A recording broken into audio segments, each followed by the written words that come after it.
Good morning and welcome to SIMS hospital Vadapalani வழங்கும் hello doctor. இன்னைக்கு நம்மளோட சந்தேகங்களுக்கு பதிலளிக்கிறதுக்காக இன்னைக்கு Thursday so my favourite doctor சர்மம் மற்றும் அழகியல் நிபுணர் டாக்டர் ரத்னவேல் அவர்கள் வெயிட் பண்ணிட்டு இருக்காங்க. வெல்கம் பண்ணலாம். வணக்கம் டாக்டர். வணக்கம்மா. எப்படி டாக்டர் இருக்கீங்க? ஜாம் இருக்கேன்டா. ஓகே, லாஸ்ட் வீக் உங்களை பார்க்க முடியல.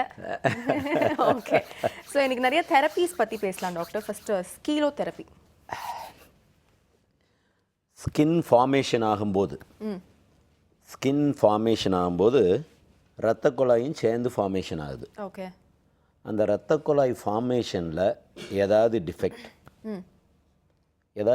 அப்படின்னா ஒரு இரத்த குழாய் இன்னொரு இரத்த குழாயோடு சேர்றதுல ஏதாவது டிஃபெக்ட், இல்லை இரத்த குழாய் ஃபார்ம் ஆகிற இடத்துல ஏதாவது டிஃபெக்ட், ஓகே, இல்லை வேறு ஏதாவது ஹார்மோன்னால் இரத்த குழாயினோட ஃபார்மேஷனில் டிஃபெக்ட், இப்படி ஏதாவது வந்தால் ஹெமாஞ்சியோமா, அதாவது இரத்த குழாயில் வர்ற கட்டி. பொதுவாக 2 வருஷத்தில் போயிடும். இப்போ குழந்தையில வரும், 2 வருஷத்தில் போயிடும். 2 வருஷம் வரைக்கும் நம்ம அதுக்கு சான்ஸ் கொடுக்கலாம். ஓகே, 2 வருஷத்தில் போகலை அப்படின்னா அதுக்கு நம்ம ட்ரீட்மெண்ட் பண்ணணும். இது வந்து ஹெமாஞ்சியோமா, இது வந்து இரத்த குழாயில் வர்ற கட்டி. அதே மாதிரி இரத்த குழாய் மாதிரியே லிம்ஃப் ஒன்று இருக்குது. அதாவது ரத்தம் வந்து சிவப்பாக போகிறது, இந்த லிம்ஃப் வந்து ஒரு வெள்ளையாக பால் மாதிரி போகிற ஒரு திரவம், அதுக்கு பக்கத்துலேயே போய்கிட்டு இருக்கிறது. அந்த லிம்ஃபில் வரக்கூடிய அந்த குழாயில் வரக்கூடிய problem lymphangioma. Okay, hemangioma, lymphangioma. மூணாவது, ரொம்ப நேரம் அதிகப்படியாக நிற்கிறாங்க, அவங்களோட வேலை, அதாவது கண்டக்டராக இருப்பாங்க, இல்லை கம்ப்யூட்டர் இதில் உட்காந்துக்கிட்டே இருப்பாங்க, இல்லை டெய்லரிங் பண்ணிக்கிட்டே இருப்பாங்க, அவங்களோட ஒர்க்கே ரொம்ப நேரம் நிற்கிறதா இருந்தால் அவங்களுக்கெல்லாம் காலில் வந்து நரம்புகள் வந்து வீங்க ஆரம்பிச்சிடலாம், இரத்த குழாயெல்லாம் வீங்க ஆரம்பிச்சிடலாம். Varicose vein. இந்த வெரிகோஸ் வெயின் பொதுவாக யாருக்கு வர்றது இல்லைன்னா, இப்போ 4 காலில் நடக்கிறது யாருக்கும் வராது, மிருகங்களுக்கெல்லாம் வர்றதில்லை. ஏன்னா எதிர்ப்பு சக்தியை வந்து பூமியினோட ஈர்ப்பு சக்திக்கு நம்ம வந்து எதிர்த்து நிற்கிறோம். அதனால் இது ஒரு வாய்ப்பு. அதனால தான் நமக்கு மாத்திரம் வருது, அனிமல்ஸுக்கெல்லாம் வர்றதில்லை, 4 காலில் நடக்கிறதுக்கெல்லாம் வர்றதில்லை அப்படின்னு ஒரு தியரி. இப்போ இந்த எல்லாத்துக்குமே ட்ரீட்மெண்ட் வந்து ஸ்க்ளீரோதெரப்பி. ஓகே, ஸ்க்ளீரோதெரப்பிங்கிறது ஒரு இன்ஜெக்ஷன் இரத்த குழாய்க்குள்ளே செலுத்தினா இந்த இரத்த குழாயினோட செவரில் போய் இந்த சொல்யூஷன் நிற்கும். இது இரத்த குழாய் அப்படின்னா இரத்த குழாய்க்குள்ளே இந்த சொல்யூஷன் போய் நிற்கும். இரத்த குழாயினோட செவரை ரெண்டையும் ஒட்ட வச்சிடும். அப்போ இரத்த குழாய் மூடிடுச்சு. அப்போ உனக்கு எந்த இரத்த குழாயிலேருந்து இந்த கட்டி வந்துச்சோ அந்த இரத்த குழாய் மூடிடுச்சு. அதாவது முன்னாடி வந்து இரத்த குழாயை வெட்டி எடுக்கணும், ஓகே, இரத்த குழாயை ஆப்ரேஷன் பண்ணணும், இல்லை லேசர் பண்ணணும். அது இல்லாமல், அதாவது ஆப்ரேஷன் லேசர் இதுக்கெல்லாம் பயப்படுறவங்க இந்த ஊசியை வச்சு குறைச்சிடலாம். ஓகே, இப்போ மைக்கேல் கார்பச்சேவ் இருந்தார், அவருக்கு தலையில் இந்த இடத்துல பெரிய ஹெமாஞ்சியோமா. முன்னாடி வந்து ஹெமாஞ்சியோமாவை தொட்டாக ப்ளீடிங் வரும், அதை போய் என்ன பண்ணுறது, ஆப்ரேஷன் பண்ணால் அது ஒரு பெரிய தழும்பாயிரும் அப்படிங்கிறதெல்லாம் இருந்துச்சு.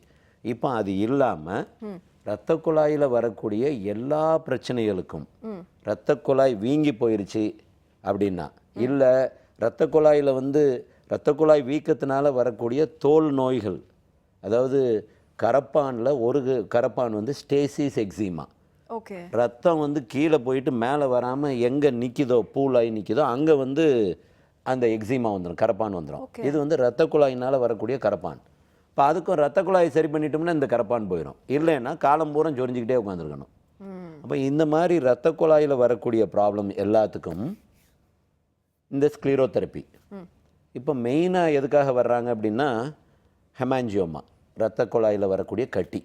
இந்த கட்டிக்கு இந்த ஊசியை போட்டோம்னா கரெக்டாக ஒரு 1 month 1.5 months சரியாக போயிடும்.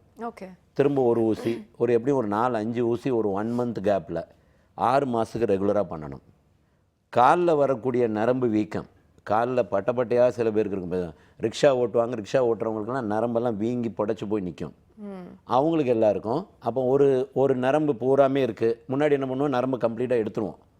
இப்போ அது இல்லாமல் நரம்பில் ஒரு 1 inch கேப்பில் ஒரு 4 ஊசி போட்டோம் அப்படின்னா அந்த நரம்பு கம்ப்ளீட்டாக செத்து போயிடும், அதனோட வேலையை இழந்துடும். ஓகே, நரம்பு இருக்கும், பட் நரம்பு வந்து கார்டு மாதிரி, நரம்பு அந்த இரத்த குழாய் வந்து மூடி போய் கார்டு மாதிரி நின்றோம். அதுக்கப்புறம் அதனால் வரக்கூடிய ப்ராப்ளம் வராது. ஓகே, அதாவது இரத்த குழாயை எடுக்கிறதுக்கு பதில் உள்ளேயே அதை சாகடிச்சிடுறது. பட் அந்த பார்ட் ஆஃப் இது வந்து செயலிழந்துரும் இல்லையா? ஆமாம், அந்த கால் செயலிழக்காது. ஓகே, அம்மா இதில் இப்போ ரத்தம் வந்து நம்ம காலில் எப்படி போகும்னா 2 செட்டு ரத்த குழாய் போய்கிட்டே இருக்கும். அதுக்கு 2க்கும் கான்டாக்ட் இருந்துக்கிட்டே இருக்கும். ஓகே. ஒரு கான்டாக்டில் ஏதாவது ப்ராப்ளம் இல்லை ஒரு ரத்த குழாயில் ப்ராப்ளம், எந்த ரத்த குழாயில் ப்ராப்ளமோ அதை மாத்திரம் தான் எடுக்க போகிறோம். பாக்கி ரத்த குழாயில் அது பாட்டு ஃபங்க்ஷன் ஆகிக்கிட்டே தான் இருக்கும். ஓகே. எந்த குழாய் நமக்கு ப்ராப்ளம் பண்ணுதோ அதை மாத்திரம் தான். ஓகே. சரியா? அதனால் இதில் வந்து கால் போயிடும் கை போயிடும் இல்லை. சரி, இப்போ நமக்கு நரம்பு மொத்தமும் ரத்த குழாய் பூரா எடுத்துடுறோமே, அது என்ன செய்ய போகுது? ஒன்றுமே பண்ணாது. ஓகே. அதாவது ஆப்ரேஷனுக்கு பயப்படுறவங்க, ஆப்ரேஷன் பண்ணதுக்கப்புறம் திரும்ப வர்றவங்க, இப்போ சில பேர் ஆப்ரேஷன் பண்ணியிருப்பாங்க திரும்ப ஒரு தடவை வந்துடும், அந்த மாதிரி வர்றவங்களுக்கு எல்லாருக்கும் இந்த ஸ்க்ளிரோதெரப்பி பெஸ்ட்டுமா. ஓகே. இப்போ நீ தொண்டைக்குழியில் எங்கேயாவது ரத்தம் ஒழுகுது, ரத்த குழாய் இதாகிக்கிட்டு இருக்கு, வெடிச்சிக்கிட்டு இருக்கு அப்படின்னு வை, ஒன்று லேசர் வச்சு பண்ணணும், இல்லைன்னா அந்த இடத்துலையும் ஸ்க்ளிரோசென்ட்டை இன்ஜெக்ட் பண்ணால் அங்கேயும் போயிடும். பைல்ஸ் வருது, பைல்ஸ் ரொம்ப வேகமாக இருக்குது, திரும்ப திரும்ப வருது, ஸ்க்ளிரோதெரப்பி போட்டோம்னா போயிடும். பட் என்னன்னா கொஞ்சம் பெயின்ஃபுல். ஓகே. பெயின்ஃபுல்ங்கிறது எப்படின்னா, நம்ம அனஸ்தீசியா கொடுத்து இந்த ஊசி போடுறதில்ல. இந்த ஊசி போட்டுக்கிட்டே இருக்கும்போது பேஷண்ட்டுக்கு அதிகப்படியான பெயின் இருக்கும். ஏன்னா அந்த இரத்த குழாயை நம்ம வந்து ஒட்ட வைக்கிறதுக்காக ட்ரை பண்ணுறோம். அந்த உள்ளே போகும்போது இரத்த குழாயில் என்னோட செவரில் படும்போது எரிச்சல் பயங்கரமாக இருக்கும், பயங்கர பெயின்ஃபுல்லாக இருக்கும். அது 1 நிமிஷம் 2 நிமிஷம் தான். பண்ணிவிட்டு நம்ம ஒரு ட்ரெஸ்ஸிங் டைட்டாக போட்டு கட்டிட்டோம்னா இந்த ஸ்க்ளிரோதெரப்பி போடுற அந்த இன்ஜெக்ஷன், நம்ம போடுற இன்ஜெக்ஷன் இங்கே போடுறது வந்து 2 இன்ஜெக்ஷன் இருக்குடம்மா. சோடியம் டெட்ராடிசில் சல்ஃபேட், பாலிடாக்கனால், இந்த ரெண்டும். இந்த 2ல் எதை போட்டோம்னாலும் அந்த மருந்தை போட்டுட்டு உள்ளே போட்டு கட்டி வச்சிட்டோம்னா 10 நாள் 15 நாள் கழித்து இதை எடுக்கும்போது மொத்தமாக அந்த நரம்பு அடிபட்டுரும். கொஞ்சம் கொஞ்சமாக வேணாலும் போட்டுக்கலாம். ரொம்ப வலிக்குது அப்படின்னா, இப்போ ஒரு அடிக்கு வெயின் வந்து வீங்கிருக்குன்னா ஒரு 1/4 அடி, அடுத்து ஒரு 1/4 அடி, அப்படி கொஞ்சம் கொஞ்சமாக கூட பண்ணிக்கலாம். செக்மெண்ட்டாக பண்ணிக்கலாம். இதில் ஃபெயிலியர் இல்லையா சார் அப்படின்னு கேட்டேன்னா, இதுலேயும் ஃபெயிலியர் வரும். பட் 10% 20% நம்ம வந்து ஒழுங்காக போடலை, ரத்த குழாய்க்கு உள்ளே போடாமல் ரத்த குழாயை விட்டு வெளியே போட்டுட்டோம் அப்படின்னா கொஞ்சம் ஃபெயிலியர் இருக்கும். காம்ப்ளிகேஷன், அதாவது நம்ம பண்ணும்போது வரக்கூடிய காம்ப்ளிகேஷன் எப்படின்னா, 1 அதிகப்படியான பெயின், 2 அந்த ரத்த குழாயை விட்டு வெளியே போகும்போது இந்த மருந்து எல்லாமே ரத்த குழாயை கம்ப்ளீட்டாக வந்து சாகடிக்கிறதுல சுற்றி இருக்கிற டிஷ்யூவையும் நெக்ரோசிஸ் ஆக்கிரும். பட் இந்த மாதிரி ஒரு காம்ப்ளிகேஷன் வந்தால் ரிசல்ட் வந்து ரொம்ப பிரமாதமாக இருக்கும். அதாவது ரத்த குழாயை மாத்திரம் சாவடிக்கிறோம், தவறுதலாக வெளியே போயிடுச்சு, ஒரு 15 நாள் பேஷண்ட்டுக்கு ஒரே துடிக்கிற வலி, ஆனால் கம்ப்ளீட்டாக கடைசியாக முடியும் போது அந்த மொத்தம் இதுவும் பெர்மனெண்ட்டாக திரும்ப வரவே செய்யாது. அதுக்காக தப்பு பண்ணணும்னு சொல்லலை, பட் தப்பு பண்ணாலும் இது ப்ராப்ளம் இல்லை. இதெல்லாம் நாங்கள் இப்போ இதை பற்றி ஒரு பெரிய ஸ்டடியே போட்டு ஒரு பப்ளிகேஷனே போட்டிருக்கோம். இதனால் வரக்கூடிய காம்ப்ளிகேஷன் என்ன இருக்கும், இந்த காம்ப்ளிகேஷனால் என்ன வருது அப்படின்னு பார்த்தீங்கன்னா, காம்ப்ளிகேஷன் நல்லதாகவே முடியுது. ஸோ அதனால் தப்பு இல்லை. ஓகே. இந்த ஸ்க்ளிரோதெரப்பி 2 நிமிஷம் வேலை தான். ஒரு நரம்பில் வீக்கத்தோடு வர்றாங்க, ஒரு ரத்த குழாயில் வீக்கத்தோடு வர்றாங்க, உள்ளே இன்ஜெக்ட் பண்ணிடுறோம், இன்ஜெக்ட் பண்ணுற அந்த 2 நிமிஷம் வலி, 2 நிமிஷம் கழித்து பர்மனெண்ட் ரெக்கவரி. ஓகே. ஒரு தடவைக்கு 2 தடவை 3 தடவை 4 தடவை வலியை மாத்திரம் பொறுத்துக்கிட்டால் ரொம்ப அருமையாக இருக்கும். ஓகே டாக்டர், நம்ம தொடர்ந்து பேசுகிறோம். ஃபர்ஸ்ட் காலர் லைனில் காத்துட்ருக்காங்க, பார்க்கலாம். வணக்கம். Hello doctor. ஹலோ வணக்கம். உங்கள் பேர் எங்கேருந்து கால் பண்ணுறீங்கம்மா? நான் ஹேமா கோடம்பாக்கத்துலேருந்து பேசுகிறேன் மேம். டாக்டர் இருக்காங்க ஹேமா மேம், சந்தேகம் என்னன்னு கேட்கலாம். ஹலோ டாக்டர், எப்படி இருக்கீங்க? பிரமாதமாக இருக்கேன்டாம்மா. நீங்கள் என்ன டாக்டர், ஹீரோ மாதிரி சூப்பராக இருக்கீங்க. ஏம்மா, உங்களை மாதிரி நிறைய பேர் நேசிச்சா ஹீரோ ஆகிட்டே போக வேண்டியதாம்மா, வயசு கீழே போய்கிட்டே இருக்கும்ல. நீங்கள் நடிச்சீங்கன்னா படம் சூப்பராக ஓடும் டாக்டர். அப்போ கிளம்பிடுவோம்டாம்மா, நேராக அப்படியே நடிக்கத்தாம்மா போய்கிட்டு இருக்கேன் இப்போ. Okay doctor. சொல்லுமா டாக்டர், எனக்கு ஹேர் க்ரோத் இருக்கு தாடையில், அதுக்காக நான் மெட்ஃபார்மின் 1 mg டேப்லெட்டும் அதுக்கப்புறம் வந்து ஹெச்னிலும் அப்ளை பண்ணிட்டு இருக்கேன். மெட்ஃபார்மின் 1 கிராம் 1 கிராம், அது மார்னிங் அண்ட் ஈவினிங் போட சொன்னீங்க. சரிம்மா. அது போட்டு வெயிட் குறைஞ்சிருக்கியா? 81 kg இருக்கேன் டாக்டர் நான். 81 கிலோ தாஜ்மஹால் நீ. அப்போ ஐயோ, எவ்வளோ வயசு உனக்கு? என்ன சார்? எவ்வளோ வயசு? 37. பிசிஓடி இருக்கா? பிசிஓடி இல்ல, தைராய்டு இருக்கு டாக்டர். அதானே, ஏதாவது ஒன்று பொம்பளைங்களுக்கு வந்துடுது. சரி, சரிம்மா. இப்போ நான் என்ன செய்யணும்? அது ரெட்டினாக்ஸ் டேப்லெட்டும் நைட் ஒன்று போட்டுட்டு இருக்கேன் டாக்டர். சரிம்மா. இந்த தாடையில ஹெச்டில் அப்ளை பண்றேன், ஆனா அந்த இடம் கருப்பா இருக்கு டாக்டர். முடி வந்து கொஞ்சம் மெலிசா இருக்கு, முதல்ல மாதிரி ரொம்ப திக்கா இருந்தது, இப்போ கொஞ்சம் மெலிசா இருக்கு. சரி. ஆனா அந்த தாடை ரெண்டும் கருப்பா இருக்கு. அது சரி பண்ணிக்கலாமா அம்மா? எது ப்ரைமரியோ அதை பார்க்கணும். கொஞ்சம் நான் சொல்கிற கேளுமா. இப்போ இது வந்து ஹிர்சுட்டிசம். ஆம்பளை மாதிரி பொம்பளைக்கு முடி முளைக்குது. ஆம்பளையோட ஹார்மோன் பொம்பளையோட உடம்புல அதிகமாக இருக்குது. அந்த ஆம்பளையோட ஹார்மோனை குறைக்கணும். ஆம்பளையோட ஹார்மோனை குறைக்கிறது ஒன்று ஃபினாஸ்ட்ரைடு வச்சு குறைச்சிக்கலாம், இல்லைன்னா மெட்ஃபார்மின். நான் மெட்ஃபார்மின் கொடுக்குறது வந்து பொதுவாக வெயிட்டும் குறையும் லேடிஸுக்கு, அவங்களுக்கு தெரியாமல் வெயிட்டும் குறையட்டும் ஒன்று. ரெண்டாவது மேல் ஹார்மோனும் குறைய ஆரம்பிக்கும். மேல் ஹார்மோனை கம்ப்ளீட்டாக குறைக்கணுமா அப்படின்னா கூடாது. பொம்பளையாக இருந்தாலும் சரி ஆம்பளையாக இருந்தாலும் சரி 2 பேருக்கும் 2 ஹார்மோனும் தேவை. பட் மேலாக இருந்தால் மேல் ஹார்மோன் அதிகமாக இருக்கணும், ஃபீமேலாக இருந்தால் ஃபீமேல் ஹார்மோன் அதிகமாக இருக்கணும். பிசிஓடி இருக்கிறவங்களுக்கு மேல் ஹார்மோன் அதிகமாகிருச்சு அப்படின்னா இந்த மாதிரி மீசை தாடி அங்கங்கே எங்கெங்கெல்லாம் தேவையில்லாத இடங்கள்லாம் முடி முளைக்க ஆரம்பிச்சிடும். குறைக்கிறதுக்கு ஒன்று ஆயின்மெண்ட் ஹெச்னல். இது வந்து குறைக்கும், கம்ப்ளீட்டாக ரிமூவ் பண்ணாது. மெட்ஃபார்மின் போடுறதும் அந்த கம்ப்ளீட்டாக நீ குறைக்காது, கம்ப்ளீட்டாக போகாது, பட் குறைச்சிரும். அதாவது புதுசாக வர்றதை நிப்பாட்டிடும். வந்ததை எடுக்கிறதுக்கு லேசர் தான். பர்மனன்ட் க்யூர் வந்து இதில் கிடையாது. லேசர் வந்து டெம்பரரி ஹேர் ரிமூவல். எப்படி அப்படின்னா மாதத்துக்கு ஒரு தடவை பண்ணணும், 5 மாதத்துக்கு பண்ணணும், அப்புறம் வருஷம் ஒரு தடவை பண்ணணும். Laser hair reduction program, laser hair removal program இல்லை. யாரும் சரி பண்ணிடுவேன்னு இதை சொல்ல முடியாது. ஏன்னா நமக்கு ஒரு செட் ஆஃப் முடி வளர்ந்துக்கிட்டே இருக்கும், ஒரு செட் ஆஃப் முடி உதிர்ந்துக்கிட்டே இருக்கும். அப்போ இந்த இதுலேயும் எப்படி இருக்கும் அப்படின்னா நம்ம எடுத்ததுக்கப்புறம் பூனை முடியெல்லாம் திரும்ப திக்கான ஹேராக இருக்கும். அப்போ நம்ம அதை வருஷத்துக்கு ஒரு தடவை எடுக்கணும். இதை கரெக்டாக நீங்கள் பண்ணிங்கன்னா பர்மனெண்ட்டாக ஹேர் இல்லாமல் பார்த்துக்கலாம். பர்மனெண்ட்டாக ஹேர் போயிடும் இல்லை, பர்மனெண்ட்டாக ஹேர் வளராமல் பார்த்துக்கலாம். பட் ஆனால் இதை ரெகுலராக பண்ணணும். நீங்கள் ஹெச்னிலும் மெட்ஃபார்மினும் போடுறது இனி வராமல் இருக்கிறதுக்கு, வந்த முடி குறையிறதுக்கு, கம்ப்ளீட்டாக போகிறதுக்கு இல்லை. கம்ப்ளீட்டாக போகணும்னா லேசர் தான். ஓகே டாக்டர், அடுத்த காலை பார்க்கலாம். வணக்கம். Hello doctor. ஹலோ வணக்கம், உங்க பேர் எங்கேருந்து கால் பண்றீங்கம்மா? மேடம், நான் சென்னையில இருந்து ராதா பேசுறேன். டாக்டர் இருக்காங்க ராதா மேம், சந்தேகம் என்னன்னு கேட்கலாம். சார். சொல்டா ராதாமா. சார், உங்க ப்ரோக்ராம் ரொம்ப யூஸ்ஃபுல்லா இருக்கு. தேங்க்யூ. நீங்க பல 1000 எபிசோடு பண்ணணும் தொடர்ந்து. அம்மா நான் நேரம் வந்தால் பேச முடியல, அரை நிமிஷத்துக்கு மேலே எந்த பேஷண்ட்டையும் பார்த்து கூட இப்போ இது பண்ணுறது இல்லை, தலையை கூட தூக்குறது இல்லை. அப்படிமா அதனால தான் இங்கே பேசிக்கிட்டே இருக்கேன்டாம்மா. சரிங்க சார். சொல்லிடாம்மா. சார், என் பையன் 22 இயர்ஸ் ஆகுது. சரி. எந்த ஹேர் ஃபால் தான் கண்டினியூஸா, எந்த இஷ்யூஸும் இல்லை, டேண்ட்ரஃப்லாம் எதுவுமே இல்லை. உங்க வீட்டுக்காரர், உங்க அப்பா, உங்க வீட்டுக்காரரோட அப்பா யாராவது வழுக்கை? என் ஹஸ்பண்ட் சார் கொஞ்சம் ஃபோர்ஹெட் தான் அவருக்கு. அது எல்லாரும் கொஞ்சம் தான். அது ஏமா வழுக்கையான்னு தான் கேட்டேன் நான். கொஞ்சமா அதிகமா அது ஏர்னு சொல்வாங்க டாக்டர், வழுக்கன்னு சொல்லுவாங்க. அது அப்பா அது ஆசை. சரி சரிம்மா, வீட்டுக்காரரை வழுக்கேன்னு சொல்லிடக்கூடாதுல்ல. ஆமா சார். சரிம்மா சரிம்மா. சரி நான் சொல்ற கேளுமா. நேற்று என்ன சார் ஆயில் ரெகுலரா நல்லா நான் சொல்றேன்டாம்மா. அதாவது நேற்று ஒரு பேஷண்ட் பார்த்தேன்டாம்மா. பையனுக்கு வழுக்கைக்கு வந்திருக்காங்க. அவங்க அப்பா கேட்குறாரு எனக்கும் இதை போடலாமா அப்படின்னு கேட்குறாரு. அந்த அம்மா என்ன சொல்கிறாங்க, கூட வந்திருக்க அம்மா, ஐயோ சார் அவருக்கெல்லாம் கொடுக்காதீங்க. ஏம்மா அவருக்கு முடி வளர்ந்தா என்னம்மா? ஐயோ முடி வளர்ந்தா வேறு ஃபிகர் பார்க்க போயிடுவார். அப்போ இவங்களோட என்னென்னா ஆம்பளை வழுக்கையாக சுற்றணும், ஆம்பளைக்கு முடியே இருக்கக்கூடாது. பையனுக்கு வைத்தியம் பண்ணுறாங்க, பையனுக்கு வைத்தியம் பண்ணலாமா, ஆனால் வீட்டுக்காரருக்கு வைத்தியம் பண்ணக்கூடாதான். எப்படி ஒரு நல்ல எண்ணம் பாரு. என்ன இது வந்து மேல் pattern baldness, otherwise androgenetic alopecia. Androgen அதிகமாக இருக்கிறது ரன்னிங் இன் ஃபேமிலி, ஹெரிடிட்ரி. அப்பா, அப்பாவோட அப்பா, அம்மாவோட அப்பா, அம்மாவோட அண்ணன் தம்பி, இல்லை அவங்க அப்பா யாரோ வழுக்கை பையனுக்கு வருது. முன்னாடி வந்து இந்த வழுக்கை வந்து பர்மனெண்ட்டாக க்யூர் இல்லைன்னு சொல்லுவாங்க. ஏன் அப்படின்னா காரணம் தெரியாது. இப்போ காரணம் இருக்குது, காரணத்தை க்யூர் பண்ணிடலாம். க்யூர் பண்ணுறதுக்கு வைத்தியம் பண்ண ஆரம்பித்தா 2 வருஷம் பண்ணணும். 2 வருஷம் பண்ணால் க்யூர், 2 வருஷம் பண்ணலைன்னா பாலைவனம், சஹாரா டெசர்ட். உங்கள் பையனுக்கு ஃபிகரே கிடைக்காது, கல்யாணமும் ஆகாது.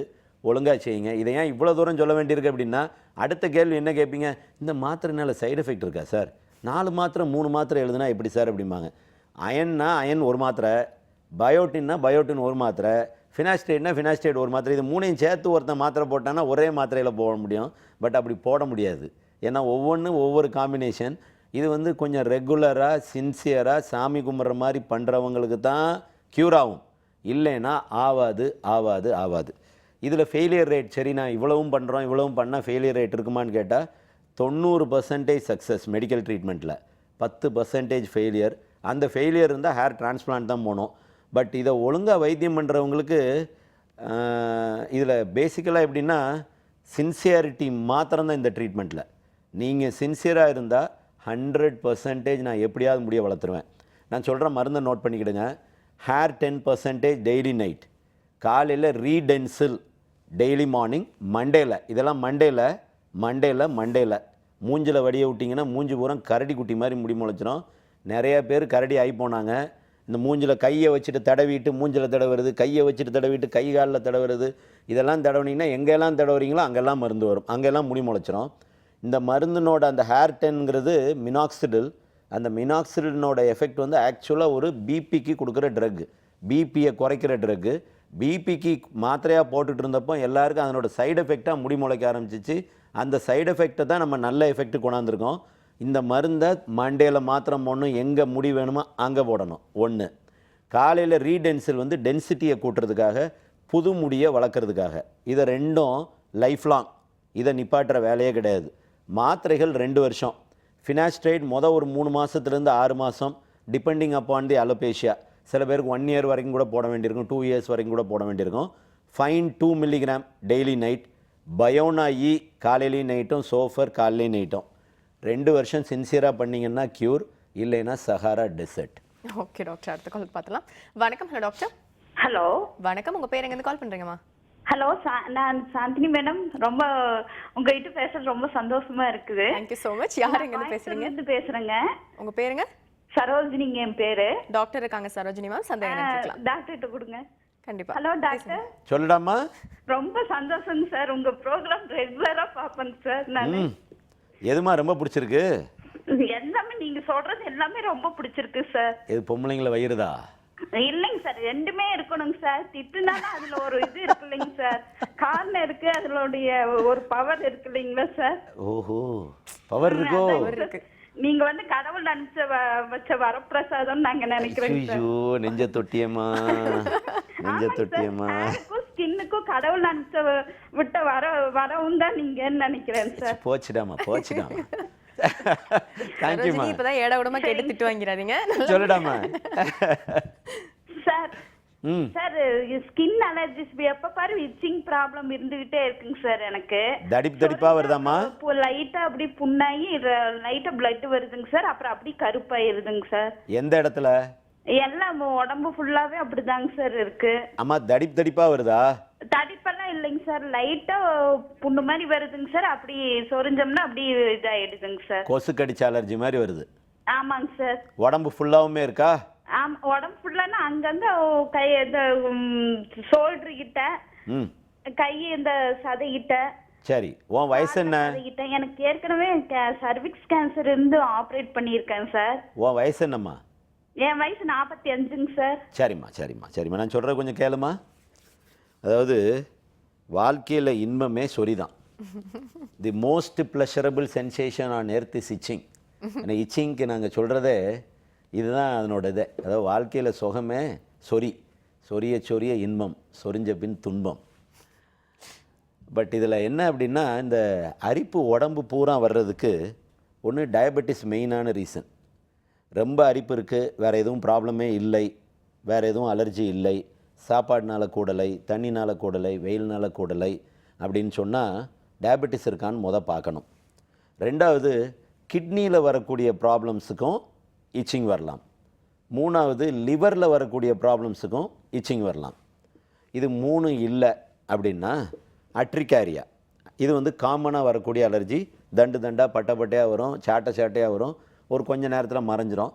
அது வந்து அலர்ஜி டெஸ்ட் பண்ணி என்ன அலர்ஜின்னு கண்டுபிடிச்சி அந்த அலர்ஜியை விடணும். அது கூட சேர்த்து லீமாஸ்னு ஒரு மாத்திரை 6 மாதம் டெய்லி போடணும். இது 15 நாள் போட்டு 15 நாள் விட்டுட்டு 15 நாள் போட்டு 15 நாள் விட்டுட்டுனா வாழ்க்கை முழுக்க சொரிய வேண்டிதான். அதுக்கு முடிவே இல்லை. 6 மாதம் போடணும். 6 மாதம் போட்டால் 60% க்யூர், 40% ஃபெயிலியர். 40% ஃபெயிலியருங்கிறது லைஃப் லாங் போட்டே ஆகணும். ஏன்னா நம்ம ஊரில் எதுவும் சுத்தம் கிடையாது, காற்று சுத்தம் கிடையாது, தண்ணி சுத்தம் கிடையாது, சாப்பாடு சுத்தம் கிடையாது. ஸோ வர்ற அலர்ஜி போகிறதில்ல. பட் 10க்கு 6 பேரை க்யூர் பண்ணிடலாம் அந்த லீமாஸை 6 மாதம் போடுறதா இருந்தால். இல்லை நான் போட மாட்டேன் அப்படின்னு சொன்னால் வாழ்க்கை முழுக்க சொரியணும். இது ஒன்று. ரெண்டாவது, இந்த ப்ரூரைகோ சிம்ப்ளெக்ஸ், அதாவது லைட்டாக சொரிஞ்சோம்னா கருப்பாகும், கொஞ்ச நாளில் லைட்டாக அதில் தண்ணி வர்ற மாதிரி இருக்கும், அப்படியே தழும்பாகி போயிடும். இதுவும் ஒரு ஜெனட்டிக் ப்ராப்ளம் தான். ஜெனட்டிக் ப்ராப்ளம்ங்கிறது அப்பா அம்மாவுக்கு யாருக்காவது இருக்குது, தாத்தா பாட்டிக்கு யாருக்காவது இருக்குன்னா ஸ்கின்னில் வரக்கூடிய ப்ராப்ளம் ஏற்கனவே சொல்லியிருக்கேன், 90% வந்து ஜெனட்டிக் தான். அதனால தான் ஸ்கின் டிசீஸை எதையும் க்யூர் பண்ண முடியறதில்ல. ஸ்கின் டாக்டருக்கு எங்கே போனாலும் கூட்டம். இன்றைக்கி என் கிளினிக்கில் இருக்கவங்க நாளைக்கு அடுத்தவங்க கிளினிக், அடுத்த நாள் அடுத்த கிளினிக், முடிவே இல்லை. தொடர்கதை, எங்கே போனாலும் முடிவில்லை, அது ஓடிக்கிட்டே இருக்கும். இந்த ப்ரூரைகோ சிம்ப்ளெக்ஸ் இந்த கருப்பாகாமல் இருக்கிறதுக்கு இனிஷியலாகவே, அதாவது அந்த கொப்பளம் வரும்போதே உடனே மருந்து போடணும். அந்த மருந்து ஜிஆர்எம் வர்ற அன்றைக்கி போடுங்க. ஒரு 4 நாள் 5 நாளில் அப்படியே பட்டு போயிடும், குறைஞ்சிரும். கூட லீமாஸ் போடுங்க. இதை ரெகுலர் பண்ணிக்கிடுங்க. இது இல்லாமல் லைக்கன் பிளேனஸ்னு ஒரு கண்டிஷன் இருக்குது. இதுவும் பொதுவாக டயபெட்டிஸ் அசோசியேட்டட். காலில் ஒரு ஊதா கலர் ஷேடோட, ஊதா கலர் கருப்பாக இருக்கும், ரெண்டும் கலந்த ஷேடோட காலில் பட்டப்பட்டையாக வரும். பொதுவாக 18 மாதத்தில் குறைஞ்சிரும். 18 மாதத்தில் போகலைன்னா அதுவும் வாழ்நாள் முழுவதும் தான்.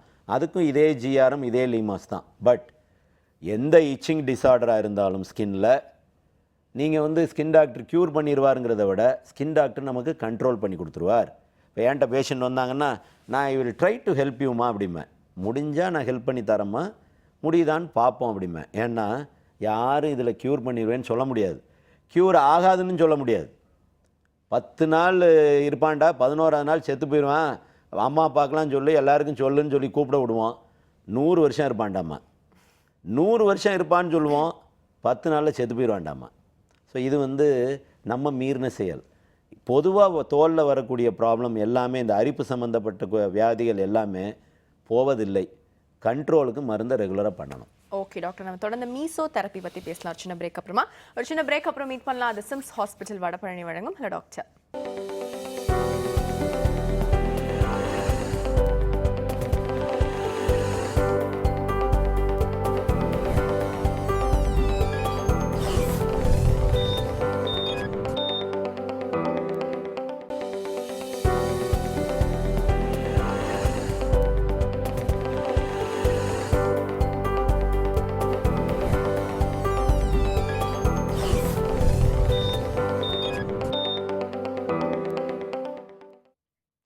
Welcome back. இது சிம்ஸ் ஹாஸ்பிட்டல் வடபழனி வழங்கும் hello doctor. Okay doctor, meso therapy பற்றி சொல்லுங்கள்.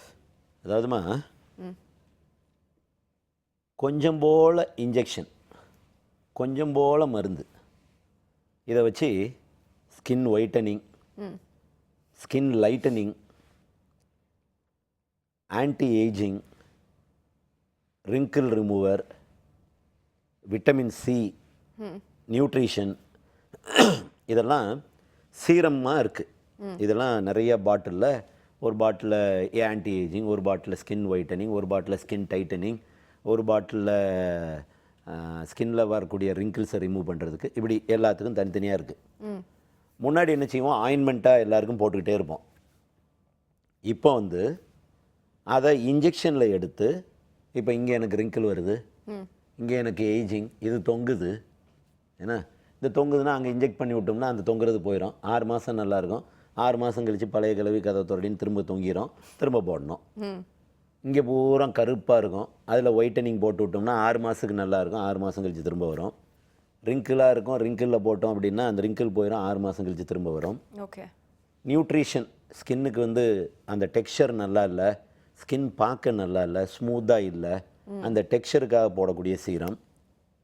விட்டமின் சி, இந்த விட்டமின் சியை அங்கங்கே இன்ஜெக்ட் பண்ணி விட்டோம்னா ஸ்கின் வந்து க்ளோவாக, என்றைக்கும் அதே மாதிரி 50 வயசுலேயும் 20 வயசு மாதிரி ஸ்கின்னாக இருக்கிறதுக்கு விட்டமின் சி. முடி வளரல சில பேருக்கு, மருந்து போடுறோம், மருந்து போடுறத விட இன்னும் கொஞ்சம் ஸ்பீடாக இருக்கணும் அப்படின்னா ஹேர் க்ரோயிங் சீரம் இருக்குது, அதை இன்ஜெக்ட் பண்ணி விட்டுறது. இப்போ தலையில் அங்கங்கே இன்ஜெக்ட் பண்ணி விட்டோம்னா கொஞ்சம் வேகமாக முளைக்கும். பட் இது கொஞ்சம் பெயின்ஃபுல். தலையில் போடும்போது, முகத்தில் போடும்போதும் கொஞ்சம் பெயின் இருக்கும். ஒரு 2 மினிட்ஸ் ப்ரொசீஜர் தான், பொறுத்துக்கிட்டால் கொஞ்சம் ஃபாஸ்ட் ரிசல்ட். அதாவது மீசோ தெரப்பிங்கிறது நம்ம வந்து ஆயின்மெண்ட்லேயும் டேப்லெட்லேயும் கொடுக்குறத வேகமாக, இப்போ கம்பேர் பண்ணுறாங்க, இல்லை சினிமாவில் நடிக்கிறாங்க, இல்லை ஏர் ஹோஸ்டஸாக இருக்காங்க, இல்லை சார் எனக்கு அதெல்லாம் வெயிட் பண்ண முடியாது, எனக்கு கல்யாணம் ஆக போகுது, 15 நாளில் இதெல்லாம் நடக்கணும் அப்படின்னு சொன்னால், இன்ஸ்டெட் ஆஃப் லேசர் இமீடியட் எஃபெக்ட்டுக்கு போடுறது. அப்போ ஃபேட் எங்கே இருக்குது, ஒரு இடத்துல ஃபேட் சேர்ந்துருக்கு, அந்த ஃபேட் மேலே இன்ஜெக்ஷனை போட்டோம்னா அந்த ஃபேட் எல்லாம் மெல்ட் ஆயிரும் உடனே. ரிங்கிள் எங்கே இருக்குது, போட்டோன்னே ரிங்கிள் போயிடும். ஸோ இன்ஜெக்ஷன் மெத்தட் வேகமான எஃபெக்ட்டுக்காக, காஸ்மெட்டிக் ட்ரீட்மெண்ட்டில் கொஞ்சம் வேகமாக பண்ணணும்னா மீசோதெரப்பி. அது வந்து மீசோதெரப்பி ஒன்று இன்ஜெக்ஷன் மூலமாகவும் இருக்குது, இன்னொன்று அல்ட்ராசவுண்ட் மூலமாகவும் இருக்குது. அதாவது அல்ட்ராசவுண்டுங்கிறது ப்ரோபுக்குள்ளே இந்த ஊசி மருந்தை உள்ளே போட்டுட்டு அந்த ப்ரோபை சுற்றிக்கிட்டே இருந்தோம்னா உள்ளே போயிடும். இப்படியும் பண்ணலாம். ஸோ எப்படி வேணாலும் பண்ணலாம். ஃபாஸ்ட் ட்ரீட்மெண்ட்டுக்காக பண்ணுறது எல்லாமே கம்ப்ளீட்டாக நல்லதா அப்படின்னு கேட்டிங்கன்னா, எக்ஸப்ட் ஃபார் பெயின் வேறு ஒன்றும் பெருசாக சைடு எஃபெக்ட் வரப்போகிறது இல்லை. சில நேரம் நம்ம ரிங்கிள் ரிமூவருக்காக நம்ம போடும்போது எந்த மசிலை செயலிழக்க வைக்கிறோமோ அந்த மசில் என்ன வேலைக்காக இருந்துச்சோ அந்த வேலை மாத்திரம் போயிடும். இப்போ அந்த மசில் வந்து இந்த கண்ணுப்பட்டையை தூக்குற மசில் அப்படின்னா அந்த கண்ணுப்பட்டை தூக்குறது நமக்கு கொஞ்சம் கஷ்டப்படுவோம். ஸோ அந்த ஒன்று தான். ஏன்னா இப்போ நம்ம ரிங்கிளுக்காக போடும்போது என்னாகும், அயன் அவுட் ஆன மாதிரி இருக்கும். ஒரு அயன் பாக்ஸை வச்சு துணியில் சுருக்கம் இருந்தால் எப்படி தேய்ச்சா போயிடுதோ அது மாதிரி அந்த ஊசியை போட்டோன்னே போயிடும். பார்த்தா பளபளன்னு மங்கோலியன் மாதிரி ஆகி போயிடும். இந்த மாதிரி 1-2 சைடு எஃபெக்ட் தானே ஒழிய பாக்கி கரெக்டாக இருக்கும். சில நேரம் அந்த இன்ஜெக்ஷன் ஸ்கார் கூட அடிக்கும். ஸோ கொஞ்சம் கேர்ஃபுல்லாக பண்ணுறதா இருந்தால் சேஃப். ஓகே டாக்டர், அடுத்த காலை பார்க்கலாம். வணக்கம். Hello doctor. ஹலோ வணக்கம், உங்கள் பேர் எங்கேருந்து கால் பண்ணுறீங்கம்மா? நான் கஸ்தூரி வேலூர்லேருந்து கால் பண்ணுறேன். டாக்டர் இருக்காங்க கஸ்தூரி மேம், சந்தேகம் என்னன்னு கேட்கலாம். ஓகே. Hello sir. சொல்லு கஸ்தூரிமா. சார் எனக்கு ஏஜ் 22 ஆகுது. ரைட். சார் எனக்கு ஃபேஸ் ஃபுல்லாக சின்ன குறு மாதிரி பிம்பிள்ஸ் ஒரு 8 இயர்ஸாக இருக்குது. கல்யாணம் ஆயிட்டா? இல்லை. எப்போ கல்யாணம்? கல்யாணம்லாம் இப்போ எதுவும் இல்லை சார். சரி இல்லைம்மா, நான் வைத்தியத்துக்காக கேட்டேம்மா. Sir okay sir. அப்புறமா ஃபேஸ்லாம் ரிங்கிள் தான் கொஞ்சம் லைட்டாக ஃபைன் லைன்ஸ் எல்லாம் இருக்குது. இந்த வயசில்? Fine lines sir. பிம்பிள் வந்ததில்ல, அந்த இடத்துல வந்து அப்படியே ஒரு மாதிரி லைட்டாக ஃபைன் லைன்ஸ்லாம் இருக்குது. சரிம்மா. அப்புறம் வந்து ட்ரை ஸ்கின் சார். இந்த ட்ரை ஸ்கின்னு. தைராய்டு இருக்கா? இல்லை எதுவும் இல்லை. உங்கள் அம்மா அப்பாவுக்கு ட்ரை ஸ்கின்னா? இல்லை அம்மாக்கு இல்லை, அப்பாவுக்கு. அப்பாவுக்கு இருக்கு? சரிம்மா, நான் சொல்கிறது கொஞ்சம் கேட்குறியா? சார். அதாவது பருவத்தில் வருவது பரு வரக்கூடாது அப்படின்னு சொன்னால் நேர கிளவி தான் ஆகணும். பருவோட விளையாடாமல், பருவை அமுக்கி பிடிக்காமல், பருவோட ரிசர்ச் பண்ணாமல், பருவுக்காக கண்டதெல்லாம் முகத்தில் தடவாமல் இருந்தால் பெட்டர். இல்லை பரு கண்டிப்பாக போயே ஆகணும். பருவில் 2nd great 3rd great 4th great எதெல்லாம் தழும்பு உண்டு பண்ணுதோ, எதெல்லாம் இந்த ஃபைன் லைன்ஸ் உண்டு பண்ணுதோ அதுக்கு மருந்து போடணும். 6 மாதம் வைத்தியம். 6 மாதம் கல்யாணம் பண்ணக்கூடாது. கல்யாணம் பண்ணுவேன்னு சொன்னால் இந்த மாத்திரை போடக்கூடாது. கல்யாணம் வந்துருச்சுன்னா மாத்திரை நிப்பாட்டு கல்யாணம் பண்ணணும். அது நான் 8 வயசு பிள்ளைய கூட கேட்பேன், 80 வயசு கிளவியும் கேட்பேன். ஏன்னா நான் குனிஞ்சு நிமிந்து கூட பார்க்குறது இல்லை பேஷண்ட்டை. இப்படி பார்ப்பேன், பரு ரைட், ஏம்மா கல்யாணம் இருக்கா? சார் எனக்கு 80 வயசு ஆயிடுச்சு. சாரிம்மா, அது என்னம்மாச்சு இது இப்படி அந்த கேள்வி ருட்டீனாக டேப் ரெக்கார்டர் மாதிரி பருன்னு சொன்னோன்னா அடுத்த கேள்வி அதான் வரும் நமக்கு. தூக்கத்தில் எழுப்பி சார் எனக்கு பருன்னு சொன்னால், ஏம்மா உனக்கு எப்போ கல்யாணம்? சார் நான் சாவ போகிற வயசில் கல்யாணம் கேட்கிங்களேன்னு கேட்ட மாதிரி இது வந்து அந்த ஸ்டாண்டர்ட் கொஸ்டின் இது. ஏன்னா நிறைய பேர் கல்யாணம்னு இப்படி பார்ப்பாங்க, என்னைய போய் இப்படி கல்யாணமானு கேட்குறீங்க? கல்யாணம் ஆனவா நொந்து போய் கேட்பா, ஐயோ இப்படி கல்யாணம்னு பற்றி கேட்கானே, கல்யாணம்னு முதமே கேட்டிருந்தா நான் பேசாமல் பண்ணாமல் இருந்திருப்பேனேன்னு வருத்தப்பட்டு சொல்லுவா ஒருத்தி. இது சின்ன பிள்ளைங்க, ஐயோ எந்த வயசில் நம்மளை கேட்காரு, நம்மளை கிளவி ஆக்கிட்டாரே இப்போமே அப்படின்னு அப்படி கேட்பாங்க. பட் அதை நான் கேட்குற கேள்வி வந்து எதுக்காகனா, குழந்தை உண்டாகும்போது இந்த மாத்திரைகள் வந்து சைடு எஃபெக்ட் அதிகம். அதுக்காக நீங்கள் வந்து ரிங்கிள்ஸையும் எடுக்கணும், ப்ளஸ் இந்த பருவையும் எடுக்கணும்னா 6 மாதம் வைத்தியம். ACN H1 ரெண்டையும் கலந்து ஃபுல் ஃபேஸ் ராத்திரி, டெய்லி நைட் கம்ப்ளீட்டாக ஃபுல் ஃபேஸ். கூட சேர்த்து ஐசினா M+100 glow skin daily night 6 மாதம். கல்யாணம்னா மாத்திரை நிப்பாட்டு வெறும் ஆயின்மெண்ட் மாத்திரம் போடுங்க. G கோல்டு சோப் இந்த இதை யூஸ் பண்ணுங்கள். இது 6 மாதத்தில் கம்ப்ளீட்டாக நார்மல் ஆயிடுவீங்கம்மா. 6 மாதம் கழித்து மாத்திரையை தூர போட்டுருங்க. ஆயின்மெண்ட்டை மாத்திரம் கொஞ்ச நாளைக்கு கண்டினியூ பண்ணுங்கள். அதாவது ஒரு நாள் விட்டு ஒரு நாள், வீக்லி ட்வைஸ், வீக்லி ஒன்ஸ் ஒரு 3 மாதம் கண்டினியூஸாக போட்டிங்கன்னா திரும்ப அந்த குறுவாக பரு வர்றது, இந்த கோடாக வர்றது இதெல்லாம் போயிடும். ட்ரை ஸ்கின் வந்து பொதுவாக ஸ்கின்னுக்கு கீழே இருக்கிற தண்ணி சத்து வெளியே போயிடுச்சுன்னா வரக்கூடியது ட்ரை ஸ்கின். ஒன்று தைராய்டுனால் வரலாம், இல்லை ஜெனட்டிக்காக வரலாம். ஜெனட்டிக்காக அம்மா அப்பா தாத்தா பாட்டிக்கு ட்ரை ஸ்கின்னா நமக்கு ட்ரை ஸ்கின்னு தான். ட்ரை ஸ்கின்னுக்கு முடிவே இல்லை. நீங்கள் வந்து மாய்ஸ்சரைஸ் பண்ணிக்கிட்டே இருக்கணும். உங்களுக்கு பிடிச்ச மாய்ஸ்சரைசர் போடலாம், இல்லை நான் சொல்கிறத கேட்டுக்கிடுங்க, மாய்ஸ். இந்த மாய்ஸ் போடும்போது என்ன பண்ணணும், இப்போ இந்த இடம் பூரா ட்ரை அப்படின்னு சொன்னால் இந்த இடத்துல தண்ணியை தடவிட்டு தண்ணி மேலே இந்த மருந்தை தடவணும். தண்ணி இல்லாமல் வெறும் ட்ரை ஸ்கின் மேலே இந்த மாய்ஸ்சரைசர் போட்டோம்னா போடுறதும் ஒன்று தான், போடாததும் ஒன்று தான். ஈரப்பதம் பண்ணிவிட்டு காலையில் குளிச்சோன்னே மேலே போடலாம். ராத்திரி போடுறதா இருந்தால் லைட்டாக தண்ணியை தடவிட்டு அதுக்கு மேலே போட்டிங்கன்னா தான் அந்த மாய்ஸ்சரைசிங் எஃபெக்ட் இருக்கும். காலையிலேயும் நைட்டும் போடுங்க. Only control, no cure. Okay doctor, அடுத்த காலை பார்த்தலாம். வணக்கம். Hello doctor. ஹலோ வணக்கம். உங்கள் பேர் எங்கேருந்து கால் பண்ணுறீங்கம்மா? நான் பிரியாங்க, ஈரோட்ல இருந்து கூப்பிடுறேங்க. டாக்டர் இருக்காங்க, பேசலாம். Doctor good morning doctor. Good morning Priya. எனக்கு ட்வின்ஸுங்க டாக்டர். இப்போ 2 சரிம்மா. இயர்ஸ் ஆயிருக்குங்க அவங்களுக்கு. நான் வந்து இந்த வீட்டிஷ் கலர்ல இருப்பேங்க, கொஞ்சம் ஃபேரர் சைடு. ஹஸ்பண்ட் வந்து டார்க் இல்ல மாநிறம் தாங்க. பிறந்தப்போ 2 பேருமே நல்லா என் கலர்ல தான் இருந்தாங்க. 2 months வரைக்கும் நல்லா கலரா தான் இருந்தாங்க. 35 வீக்ஸ்ல பிறந்ததுனால கொஞ்சம் ரேப் பண்ணி வச்சிருங்க, கொஞ்சம் வார்மா வச்சுக்கணும் அப்படின்னு சொன்னாங்க. ரேப் பண்ணி வச்சதுனாலயா என்னன்னு தெரியலங்க, ஒரு மாதிரி ஸ்கின் வந்து ரொம்ப டார்க் ஆயிடுச்சுங்க அவங்களுக்கு. கழுத்து கீழே மட்டும் அப்படியே ஸ்கின் எல்லாம் டார்க் ஆயிடுச்சுங்க. இப்போ பிள்ளைங்க வயசு என்னம்மா? இப்ப 2 ஆயிடுச்சுங்க அவங்களுக்கு. சரி, 2 பையங்களா 2 பொண்ணுங்களா? 2 பொண்ணுங்க. அதனாலதான் ரொம்ப என் கலர் இருந்தாங்க. இப்ப பார்த்தா அவர் கலரோட கொஞ்சம் டார்க்கா இருக்கிற மாதிரி இருக்கிறாங்க. ஃபேஸ் இப்போ வந்து அந்த ஆலிவ் ஆயில், கோகனட் மில்க் அந்த மாதிரி நேச்சுரலா பச்சை பயிர் மாவெல்லாம் போட்டு ஃபேஸ் 2 பேத்துக்கும் பிரைட்டா இருக்குங்க. கழுத்துல அந்த மடிப்புல எல்லாம் வெள்ளையா தான் இருக்காங்க. ஆனா கழுத்து கீழே பார்த்தா அப்படியே கொஞ்சம் கொஞ்சமா போய் கால் வரைக்கும் பார்த்தா ரொம்ப டார்க்கா இருக்காங்க. ஏமா இந்த ஆலிவ் ஆயில், பச்சை பயிர் மாவு இதெல்லாம் யார் தேய்க்க சொன்னா? எல்லாம் ஒருத்தர், என் மாமியார், அம்மா, அத்தை எல்லாம் வந்து இதை போட்டு தேய்ச்ச கொஞ்சம் உன் கலர் தான் இருந்தாங்களே, அவ்வளோ வெள்ளையா இருந்தாங்க. இப்ப என்ன 2 மாசம் கழிச்சு குழந்தை எப்படி எல்லாம் கருப்பாகாது, நீ நல்லா தேய்க்கணும் அப்படி இப்படின்னு தேய்க்கணும். எதை தேய்க்கணும்? தோலை.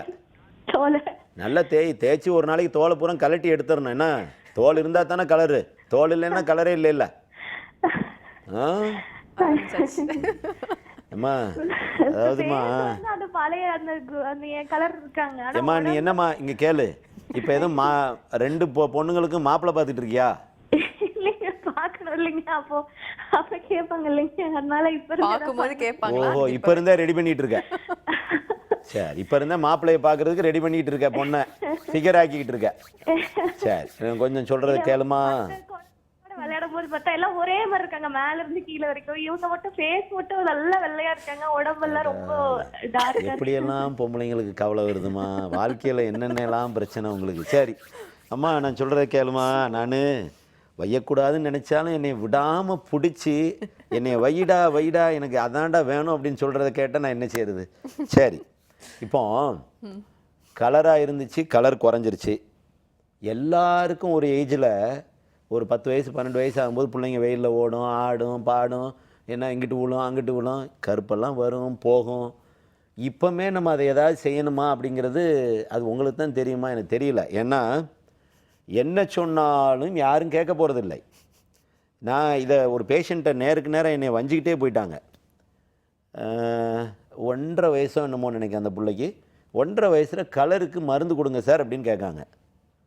ஏம்மா உனக்கெல்லாம் மூளையே கிடையாதம்மா, இப்போ எதுக்குமா கலராக்கி நீ என்னம்மா செய்ய போகிற? கலராக்க வேண்டிய வயசில் உனக்கு நான் கலராக்கி தரேம்மா. இல்லை சார், புள்ள வளர்ந்து ஸ்கூலுக்கு போகும்போது கலராக போகணும்ல, என்னம்மா செய்ய போகுது? ஸ்கூலில் இருக்க பிள்ளைங்களுக்கு கலர் தெரியுமாம்மா, விடுமா, அதெல்லாம் வேண்டியது இல்லைம்மா, தேவையில்லைம்மா அப்படின்னு சொன்னால் வெளியே போகும்போது இவர்கிட்ட கேட்கணுன்னு வந்தால் இவர் ஒன்றுமே வேண்டாம்னு சொல்லி அனுப்புகிறார். இதுக்காக இவரை பார்க்க வந்தேன் அப்படின்ட்டு போகிறாங்க. இது கூட பாட்டி பூட்டி கிளவி எல்லாம் சேர்த்து குடித்தனம் எல்லாம். சரி, இதுக்கு மேலே மருந்தை கொடுத்துட்டோம்னு வையே, மருந்தை கொடுத்தோன்னே அடுத்த கேள்வி கேட்பாங்க, இந்த மருந்துனால சைடு எஃபெக்ட் இருக்கா அப்படின்னு கேட்பாங்க. ஏன் மூளை கெட்டது, உனக்கு மருந்தும் கொடுக்கக்கூடாது, கலரும் வரணும், சைடு எஃபெக்ட்டும் வரக்கூடாது. ஒரு எஃபெக்ட் பண்ணணும்னா ஒரு சைடு எஃபெக்ட் வரணும்ல. எஃபெக்ட் பண்ணணும். நீ சாதாரணமாக கருப்பு கலரு, உன்னோட கருப்பு கலரானு கூட இருக்குது, அந்த கருப்பு கலரை குறைச்சிட்டு நான் வெள்ளையாக்கணும், ஒரு எஃபெக்டை கொடுக்க சொல்கிற. அப்போ நான் ஒரு அணுவை குறைச்சா தான் அது கலர் வரும். அப்போ அந்த அணுவை குறைக்கும் போது அதனோட சைடு எஃபெக்ட் இருக்க தான் செய்யும். அப்போ சைடு எஃபெக்ட் வேணுமா, எஃபெக்ட் வேணுமா? 2 வயசுலேயே அந்த சைடு எஃபெக்ட் வேணுமா? நான் என்னோட இது அதான். அதாவது 2 வயசில் இந்த மருந்து தேவையா? ஒரு 7 வயசு 8 வயசு ஆகும்போது குழந்தையோட தோல்லாம் நல்லா ஸ்ட்ராங் ஆனதுக்கப்புறம் குழந்தைக்கு அதனோட விவரம் தெரிய ஆரம்பித்தப்புறம் போட்டால் தப்பு இல்லைன்னு நினைப்பண்டாமா. அது ஓன் இஷ்டண்டாமா, நீ என்ன வேணாலும் செய்யலாம். ஏன்னா பொம்பளைங்களை யார் சொல்லியும் திருத்த முடியாது, யார் சொன்னாலும் கேட்க மாட்டாங்க. அதாவது பர்டிகுலராக ஆம்பளை சொன்னால் எந்த பொம்பளையும் எங்கேயும் கேட்குறதில்ல. அது வீடாக இருந்தாலும் சரி, காடாக இருந்தாலும் சரி, ஸ்கூலாக இருந்தாலும் சரி, எங்கே போனாலும் அவன் என்ன சொல்கிறது நம்ம என்ன கேட்குறது. ரத்னவேலுக்கு மூளை இல்லை, அவன் பாட்டுக்கு பேசுவான். நான் வந்து நல்லதுக்கு சொல்கிறேன். என்னென்னா, இந்த சில பேர் வேப்பிலையை எடுத்து பேக் போடுறாங்க, சில பேர் முட்டையை எடுத்து பேக் போடுறாங்க. இதில் எல்லாம் என்ன இருக்குதுன்னு உங்களுக்கு ஏதாவது தெரியுமா? தக்காளியை வச்சு பேக் போடுறீங்க. வேப்பிலையில் கிட்னியை பாதிக்கக்கூடிய டாக்ஸின் இருக்குது. முட்டையில் பர்டிகுலராக எல்லோவை எடுத்துகிட்டு வெள்ளையை மாத்திரம் போடுறாங்களாம். வெள்ளையை மாத்திரம் போட்டு படுத்துக்கிறது. ராத்திரி படுத்துக்கிட்டிங்கன்னா பாம்பு வரும். அந்த முட்டையை திங்கிறதுக்கு வரும். நீங்கள் மூக்கு மேலே முட்டையை தடவிருப்பீங்க, மூக்கை கழட்டிட்டு போயிடும். இதெல்லாம் தேவையா நமக்கு அப்படிங்கிறது ஒன்று. ரெண்டாவது, பொதுவாக நிறைய பேருக்கு பார்த்திங்கன்னா முட்டை சாப்பிட்டாலே அலர்ஜி வரும். முட்டை வந்து ஒரு அலர்ஜி கெமிக்கல். அதை தேவையில்லாமல் மூஞ்சில் போட்டு ஏதாவது ஆக போதா? சரி, நீங்கள் மூஞ்சில் போட்டால் காக்கா குஞ்சியை முயல் மாதிரி ஆக்க முடியுமா? ஆக்க முடியாது. ஓரளவுக்கு ஒரு 30% இம்ப்ரூவ்மெண்ட் கொண்டாட முடியும். அந்த இம்ப்ரூவ்மெண்ட் கொண்டாடுறதுக்காக கண்டதெல்லாம் போடாமல் கொஞ்சம் ரிலாக்ஸாக இருங்க. கொஞ்சம் வயசான பிறகு சொல்லுங்கள், நான் சொல்கிற மருந்து இப்போ எழுதி வச்சுக்கிடுங்க. இனி அடுத்து 7 வருஷம் கழித்து 7-8 வருஷம் கழித்து போட ஆரம்பிங்க. இப்போ தயவு செஞ்சு போடாதீங்க. ஒன்று H1 ஹைட்ரோகினான் சேஃபஸ்ட். இதுக்கு சைடு எஃபெக்ட் இருக்குது, பட் இருக்கிறதுல சேஃபஸ்ட் கெமிக்கல் ஹைட்ரோகினான்.